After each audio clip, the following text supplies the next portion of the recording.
Hi, you're welcome to Atin TV 1. I am Azukego Edith, and today we'll be telling you a story about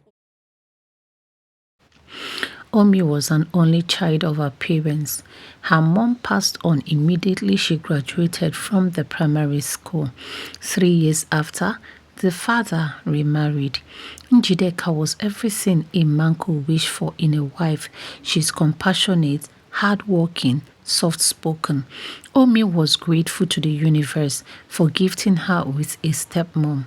Omazu was also grateful to his elder brother for the choice he made. However, things turned sour immediately Njideka became with child and the husband lost his job. She began to nag at everything and at everyone. She complains that she can't trade and keep the home, so Omi was made to do all the house chores.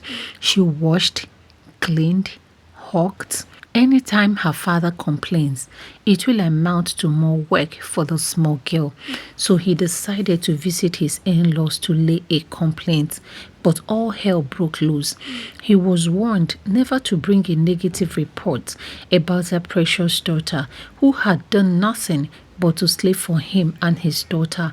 He reminded them that he started the business for her, but the in-laws refused to hear him out. So he left the in-laws' house a broken man.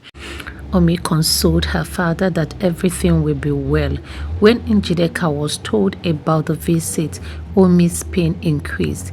Therefore, she begged her father to stop complaining about the maltreatment. Frantically, the father began to look for work. On one of the occasions, he slumped because he had nothing to eat for some days now. A rich man passing by stopped to know what was going on. Having seen a well-dressed man like him on the floor, after he had listened to him, he asked that he be fed. He gave him some cash and his complimentary card. The next day, Mr. Onwazu went in search of the rich man. Though there was no job befitting his qualifications, the rich man employed him as a driver. He was very happy. Anything is better than staying at home with Njideka. Omi was also happy for her father. He promised her that she would soon go back to school. He was happy to begin to earn again, even though it was little. He approached his wife and told her of his plan to enroll Omi into school, but she does not want to hear about it. He still went ahead to honor his promise to her. Njideka then turned from bad to words. She will go to her shop, stay there till the end of the day. Onwazu will come back to the house to meet an untidy environment. Then he will sweep, wash, and keep it clean. The cycle was unending. He then went to his kinsmen to complain, but he was laughed at and advised to bear it as a man. Omi then graduated and her dad was extremely happy. He approached his boss to employ Omi, but he suggested that it would be better if she gets a higher certificate that would place her in a better position for a good job. Then Omi sat for her higher exams and was admitted to study nursing. At graduation, Omi was super excited that she had fulfilled her mother's dream. Same month, the boss's son also returned after being away for some time. At the party that was thrown in his honor, he met Omi. Both of them took a liking to each other. The relationship blossomed, and before he went back, he got married to her. Onwazu was so happy how everything turned out for his little girl. As for Njideka, her business went down. All the men deserted her. The kids were a pain. She visited Omi to apologize and blame all her actions on everything other than herself.